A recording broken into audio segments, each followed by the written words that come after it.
Comment créer une entreprise en Afrique lorsque l'on revient de la diaspora? Comment créer une entreprise sur le continent africain lorsque l'on revient de la diaspora?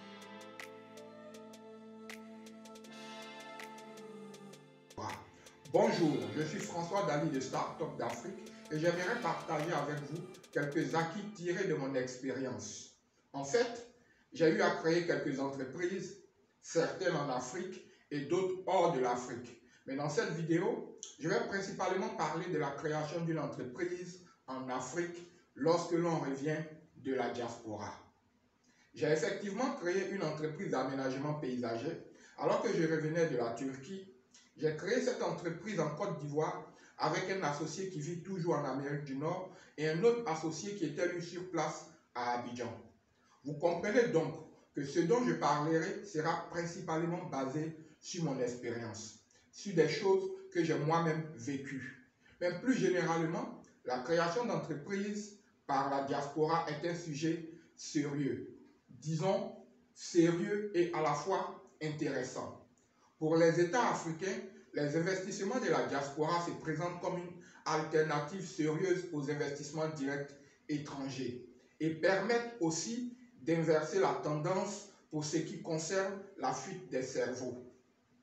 On a effectivement une diaspora qui a accumulé des connaissances, des compétences et dans certains cas, des capitaux qui peuvent servir dans les pays d'origine. C'est un deal dans lequel tout le monde gagne, même si ce n'est pas toujours facile pour tous les États africains de mobiliser leur diaspora.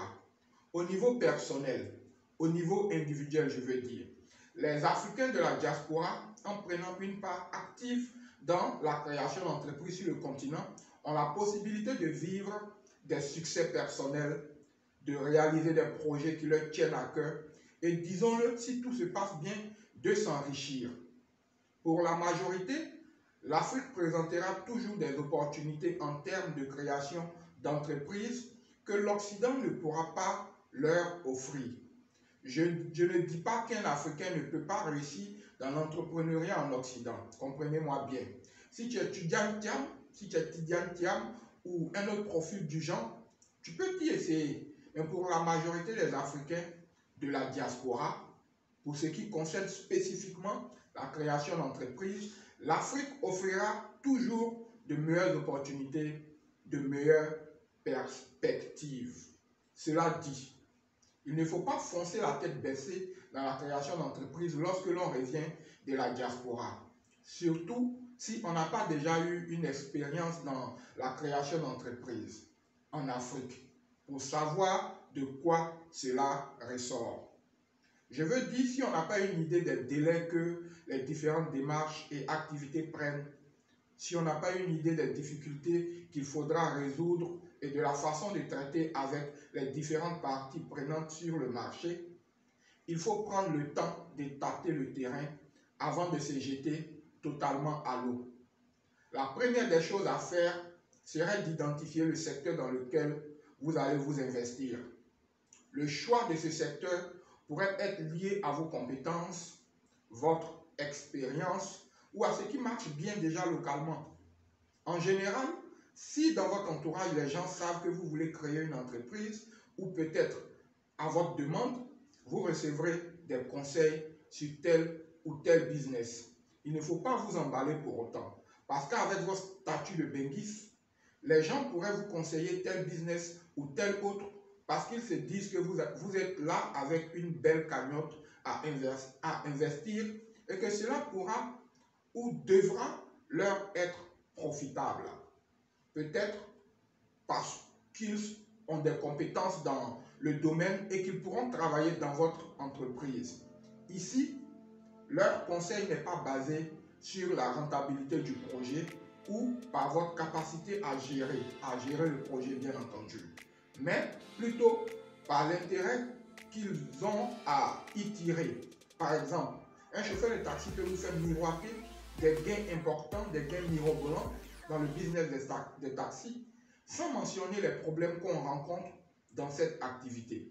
Simplement parce qu'il recherche un nouveau patron auprès de qui il aura plus d'influence et une position stratégique. Un autre peut vous parler de l'élevage sans mentionner que des maladies peuvent décimer tous vos animaux, simplement parce que ça lui permettra d'être actif et de gagner de l'argent avec vous et avec votre business également. Je ne vous dis pas que ces activités ne sont pas rentables. Non, je n'ai pas dit ça. Seulement, l'idée que je veux faire passer ici, c'est bien de bien vous informer sur ce que vous voulez faire et surtout sur ce qu'on vous dit. Si ça se trouve, derrière les conseils qu'on vous donne se cache une demande de financement. Ce n'est pas toujours facile à gérer, mais c'est comme ça. Si ça vous intéresse de connaître des secteurs dans lesquels vous pouvez investir, merci de me le faire savoir en commentaire et j'aborderai le sujet dans une autre vidéo. Mais déjà, vous pouvez visionner la vidéo que nous avons réalisée sur comment trouver une bonne idée d'entreprise. Elle vous permettra d'initier une réflexion productive. J'ai mis le lien dans la barre de description de cette vidéo. Lorsque vous avez le secteur dans lequel vous allez créer votre entreprise, lorsque vous avez identifié le secteur dans lequel vous allez créer votre entreprise, il est important d'aborder le sujet, d'aborder le projet, les pieds sur terre. Qu'est-ce que j'entends par cela? Ce n'est pas le moment de faire le professionnel sur ces grands chevaux qui a plus d'expérience que les locaux qu'ils regardent de haut. Lorsque vous connaissez le projet que vous voulez réaliser, il est important de vous associer à un local qui a déjà un pied dans le monde des affaires et qui connaît bien le marché. Je ne parle pas d'un business quelconque ou d'une quelconque activité génératrice de revenus. Je parle de la création d'une entreprise et je crois que si vous devez créer une société, il est essentiel de vous associer à quelqu'un.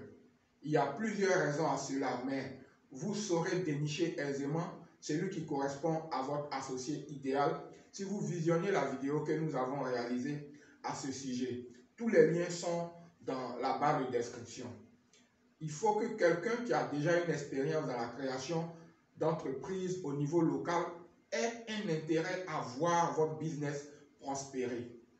Une bonne action serait de l'associer à votre business tout en maintenant le contrôle de votre entreprise. De toutes les façons, il est important que ce soit quelqu'un de confiance, sinon ce n'est pas la peine. Autre chose qu'il faut regarder de près, lorsque vous créez une entreprise en revenant de la diaspora, c'est bien la moralité des personnes qui veulent travailler avec vous. En effet, vous aurez beaucoup de sollicitations de la part de parents, de la part d'amis. Si vous avez des personnes de bonne moralité dans ce lot, tant mieux. Sinon, la règle, c'est de travailler avec des personnes qualifiées et de bonne moralité. Dans notre cas, lorsque nous avons monté notre société d'aménagement paysager, le premier employé qui était aussi l'un des proches d'un de nos associés a détourné la moitié de notre fonds de roulement. On a dû le renvoyer et au finish, les relations entre lui et l'associé dont il était proche ont pris un coup.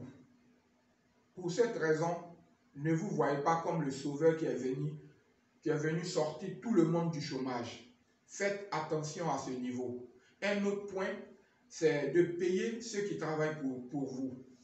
Ça semble anodin, mais vraiment payer ceux qui travaillent pour vous. N'exploitez pas le fait que les gens vous courent après pour les abuser. Si quelqu'un travaille pour vous, payez-le. Sinon, au finish, ça va se retourner contre vous. Pour finir, il faut se doter d'un mental d'acier si vous revenez de la diaspora. Vous avez été habitué à un minimum de discipline, de rigueur et de respect des délais. Ça ne sera pas toujours le cas dans votre projet d'entreprise au pays. Vous pouvez peut-être minimiser cet aspect, mais croyez-moi, il vaut la peine de se préparer mentalement à aborder ce nouveau projet. Entre les employés qui manquent de sérieux, les prestataires qui ne respectent pas les délais et les différentes sollicitations, il vous faudra un mental d'acier et en fin de compte, ce n'est pas forcément les plus habiles ni ceux qui disposent de plus de capitaux qui réussiront.